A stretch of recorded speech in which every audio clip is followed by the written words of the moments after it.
Hi, I'm Kate Rose. I'm here today to enjoy some time, and hopefully you all will too, as I chat with our next guest. This is 21st Century Healthcare Consultants podcast, Home Care Today. Glad you guys could join us. As I share with everybody when we get started, our job here is to help you understand as best as we can the things that will be helpful to you as you're shopping around, looking for services to support your new agency, or even if you're considering starting an agency and you're trying to get the lay of the land to see exactly what's involved. We want you to know that we really want you to succeed. We really want to be able to bring you helpful and hopeful information through our podcast, and that's why I've got Kristen Wheeler with me today, who is going to explain, before I even introduce her officially, I'm going to let her step in and give you the quick rundown that I just received, because there's been a name change on an organization that has a long-standing history within the home care agency industry. So I will say, Kristen, thanks for taking the time out and being with us today. Tell me who you are and who you're with. For sure. Thanks so much, Kate. Thanks for having me. And sorry about the last minute switch. So the National Association for Home Care and Hospice, what all of us in the industry have known for years as NAHC or NOC, depending on what part of the country you're in. We say NOC down here. Exactly. In the South, it's NOC. In the North, it's NAHC. Actually no longer exists in its original form. Earlier this year, NAHC and the National Hospice and Palliative Care Organization, or NHPCO, merged into a combined association. And just last week, we officially announced that organization's new name, which is the National Alliance for Care at Home. So by combining these two associations, the boards realize that we can be the leading authority on transforming care in the home, and we continue to represent providers in every facet of the industry. So from private duty home care to hospice and everything in between. Well, that's a big step for any company to take. It's a challenge and a mouthful. So as we discussed before we went live, we're going to refer to the new organization, the original organization with the new name as the Alliance, and we're good with that. Is that correct? That's perfect. Perfect. That's what we're hoping everyone will start to feel comfortable with as we move forward in this merger. Kristen, tell me, what do you do at the Alliance? So I kind of live and breathe private duty home care. And I use the term private duty with you, Kate, because I know you're in Florida. Mm-hmm. And Florida is one of the states that refers to this area of home care as private duty. I'll say that not every state uses that term. So if you're in a state that refers to it as non-medical home care or non-clinical home care, or if you know the term private duty nursing from a Medicaid standpoint, it gets very, very confusing and convoluted when you start branching out into all the other states. So for my purposes, I always use the term private duty, and I like to explain it to people, is a big bucket term that includes everything that basically Medicare doesn't pay for. If it's not government funded, it falls into our private duty bucket. So my official title currently is Executive Director of Private Duty Home Care at Legacy NAHC. Now, moving forward, that may change a bit, but I've been in the private duty home care business for something like 30 years, 25 years. I don't know, something like that. I started enough to know your way around. Yeah, but I used to be a home care agency owner myself in the state of Florida. So I know exactly what, if you're listening and you're thinking about starting an agency, I know exactly where you're at right now. I know where your head's at. I know how overwhelming it is. Yep. So by all means, hang in there. It's really worth it. But after a number of years there, I went to work with the Home Care Association of Florida to start their private duty membership. And about 3 years ago, went to work for the National Association. What exactly does the Alliance provide for people that are interested or are just getting started in a home care agency? So, Legacy NAHC has long had a separate private duty membership that focused specifically on that private duty aspect of things. we're always overshadowed, and we always will be overshadowed, I think, by big bad Medicare. CMS is so huge, and the regulations there change so often, and it's always, there's always something happening in there, that it's easy to feel overlooked, in especially from a national standpoint. But we have just an enormous amount of resources, educational tools, toolkits, links to areas that new owners or existing owners, or people that want to expand into the home care field can access. We also, of course, first and foremost, we're an advocacy organization. We're based in Washington, D.C. The office is a 5-minute walk from Capitol Hill. Our relationships with members of Congress are go way, way back. So there are always representatives from our organization on standby to get to Capitol Hill if need be. We advocate on behalf of the industry constantly, even if there's not something in the forefront of the news that's affecting the private duty home care industry, which there tends to be. But if there isn't, you know, everyone can know, our members know that we've got their backs regardless. We're always watching regulatory changes and updates and make sure that our members know immediately. So as an advocacy organization for members, tell me, what does the membership with the Alliance look like? Who is it for?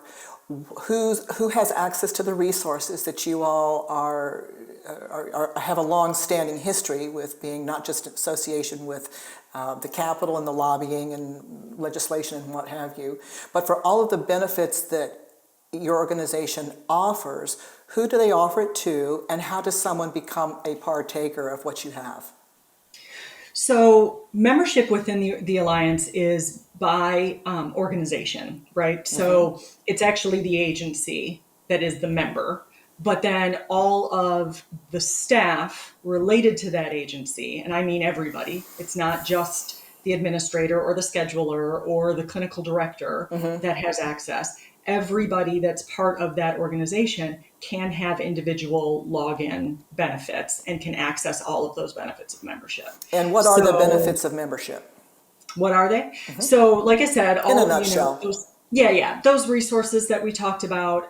Members get preferential pricing on all of our conferences, workshops, et cetera. Anything that we actually charge for, members pay significantly less than non-members. 85 to 95%, if not more than that, of our webinars, I'd say, are free to our members. Wow. Non-members have to pay. So we do a lot. There's a number of things that our members get that non-members don't. One of the biggest individual benefits of membership for our private duty members versus all of our other members is our private duty certification program. That certification is available to members at no additional charge, and it's a $750 cost for non. Can you tell me a little bit about that certification process? What is it? What does it entail? And what are the benefits to those that are certified? So the certification program, it kind of started out, it was a labor of love over a number of years that was developed by industry leaders. Initially intended to be more of an accreditation program, very similar in line to an accreditation program, but realizing over the years that accreditation, the standards of accreditation are kind of a little bit too lofty for some smaller agencies to be able to attain, right? So to kind of turn it into more of a certification program, it allows agencies to distinguish themselves from maybe some of their peers, some of their competitors, and really demonstrate that they're meeting the highest standards of quality, safety, credibility, and practicing really at the top of the industry. Okay, so it lends credibility, it lends authority in a sense. Yeah. It helps to bolster the relationship of an organization to not just you all, but to everybody else in the industry, because they have that seal, if you will, of approval. Exactly. Is that fair to say? That is, I think that's absolutely fair to say. It shows that they're hiring and training, quality and trustworthy caregivers. That those caregivers are receiving appropriate training and skills before providing any services to clients. So it's really a way for agencies to showcase themselves as a best in class, if you will, sort of provider. Kristen, what are some of the biggest challenges that are being faced by home care agencies today that the Alliance would have perhaps some influence, some benefit specifically in helping with those challenges? Well, we can't talk about the home care industry without that dreaded phrase, workforce shortage, coming Right? into play. I mean, the industry is grappling with some of the highest As so many turnover. industries are. Absolutely. We're not unique in that sense. I mean, workforce is tough everywhere, but in home care, it's as high as 77% in some parts of the country. It's really, 77%. really cuckoo high. Wow. So, and 51%, the last data point that I saw was, I believe 51% of providers have reported that they've had to turn down cases in the last couple of months, specifically because of workforce shortages. Right. So, I mean, we're preaching to the choir, but this is low wages, lack of benefits, limited career advancement opportunities, so I think that in and of itself is absolutely the biggest challenge that all providers are facing, but particularly home care providers. Do you have any, whether it's anecdotal or professional insight, or I'm not going to say advice because we're very careful how we use that word here, but what are your thoughts on how agencies can help guard against or mitigate some of these challenges that they're facing, whether it's staff shortages, whether it's retention, and in particular, does the Alliance partnership with agencies help to mitigate those challenges in any way, do you think? I think so. I think that that we're able to, I know you just said don't use the word advice, but we are able to advise on some of the things and the trends that we're seeing around the country, because we do hear from other parts of the country, and maybe something that's working in Iowa isn't something that they thought of doing in South Carolina. Right, Who knows? right. So we can certainly, sort of cross those state lines and say, hey, why don't you guys take a look at this? But I think that, career development opportunities are the biggest. So I'll tell you a little bit about a report that Legacy NAHC did. We partnered with the good folks over at Mission Care Collective back. This was, I think, the beginning of 2023, maybe the end of 2022. And they developed what they called the State of the Direct Care Workforce Report, which was this amazing study where they pulled over, data from over 67,000 caregivers, home health aides, et cetera, working in the field right now.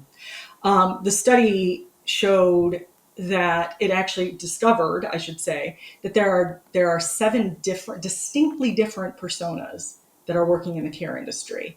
I think, that we were able to take that information to our membership and say, look at this, guys, everyone is recruiting that career caregiver, right? But there's 6 other types of personas that are out there that you could be recruiting. I think another really important point, though, is we've seen a significant shift from, we used to always hear about recruit, recruit, recruit, and now we're hearing far more retain, retain, retain. Right. Because people are realizing, number one, how expensive it is to onboard a person just to lose them within the first 60 days or 90 days. And or not just whatever in dollars and cents, but in terms of personnel hours and the training and everything else, the investment across the board. Absolutely, absolutely. And those analyses are out there of how much it costs. It's something, it's a staggering number. But so I think retention is front of mind for providers now, and I think that's really, really important. Is there anything that is a part of the fabric of the Alliance, especially as you all are reorganizing and perhaps looking at different ways to emphasize different efforts that you move forward with? Do you see specifically any help that can be offered to the home care industry owners that will help them to understand better how to retain their home care workers, how to provide incentives and this sort of thing to help them stay in the field longer and to maybe be those lifelong caregivers that we're always hoping that we have, either servicing our families or just in the industry in general to help keep it stable. Yeah, I mean, I think we have, the tips and tricks type of stuff is all available through our website and is always available to members, from various webinars that have been done over the years with partners to, again, like I said, all of these resources. One of the things, and I think this is an important point, one of the things that was identified late last year, there was that tragic loss of a home care nurse's life in Connecticut. Yes. And following that, we pulled together a safety task force, a workforce safety task force, because that was one of the main points that was cited as people not wanting to work in the home care industry because they were Right. a little bit worried about violence. So And rightly we now, so. yeah, absolutely, for sure. So we have a huge amount of information available on ways to protect staff, things that can be implemented, that agency owners can use to make sure that their staff are safe. And I think that's a really big deal. And a brand new study was just released this morning from one of our partners, Transcend Strategy Group, that we'll be sending out in our newsletter later today. Good. When you're not necessarily in the field yourself, it's easy to not realize how serious some of these concerns are and how valid the concerns are. So I'm glad to hear that you all are focusing on making sure that these resources are available to people so that they can stay safe, so that they can stay trained well, ahead of the emerging trends as caregivers themselves. Now, if I were someone that was interested in getting more information about what the Alliance provides, how would I go about doing that? Are you all looking to change website URLs? Are you at that level of reorganization? Is that something that we need to be on hold waiting for the new stuff to come out? What do folks do? No, you don't have to wait, but you're right. We are rolling all of that out right now, but Legacy NAHC's website is still live and active. So that's NAHC it's NAHC.org, NAHC.org. Through that link, you can get to the newer version of the website, but everything is all still there. So for providers that go in and take a look, you can find all of the benefits of membership, but anyone is free to call me directly at any time. I'm more than happy to talk about membership. And if I don't know the answers, we have some wonderful members of our membership team that would be more than happy to answer those questions. But I give people my personal cell phone number, so feel free to call. It's 305-849-1300. Text or call me anytime. I'm happy to help however I can. Can you repeat that for us, please? Sure. Because I know there's people grabbing something to write with. Yep, it's area code 305. I'll never get rid of my South Florida phone number. 849-1300. Good luck. I appreciate the fact that you're so open and willing to give out your personal contact information. That just shows us how sincerely invested you seem to be, I'm sure you are, in the work that you're doing there. So in the last couple of minutes that we've got, Kristen, I'm wondering, is there a particular incident that you can recall where you had helped someone, where someone reached out to the organization and they were maybe looking for answers, maybe they were struggling in some way, but you found that NAHC, or now the Alliance, served them as a lifeline, as a leg up, as a solution to a problem? In other words, a success story? Sure. Yeah, I mean, I was able to help a number of brand new providers get their agencies up and running and get them through their first surveys. So that's, those are always such, because I feel like, it's part of me now too. Right. Like, I'm a huge believer in the private duty home care industry. I think that, we've long been thought of as the redheaded stepchild of home care. We're the ones that, because CMS is so, the man behind the curtain, Right. calling the shots. Private duty has always been, like I said earlier, sort of overlooked on everything.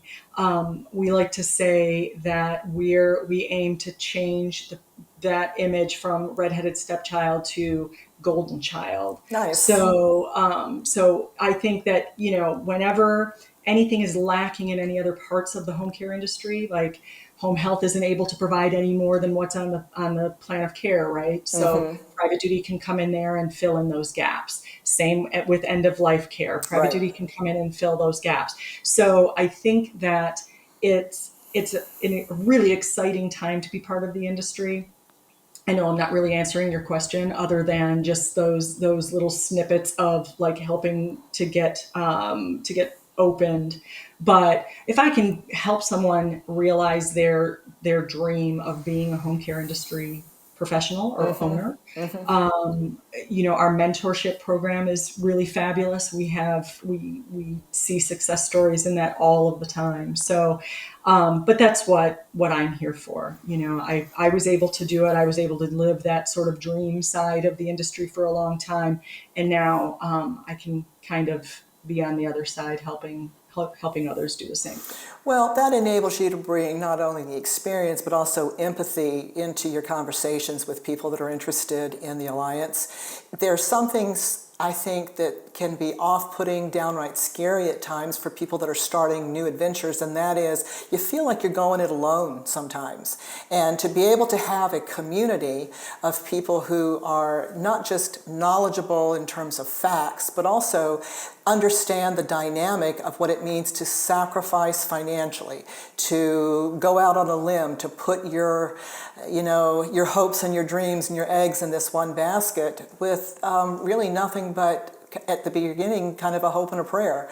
So the fact that you all are able to offer that community through your resources, through your guidance and what have you, and we wish you the best of luck with the reorg that you're in the middle of.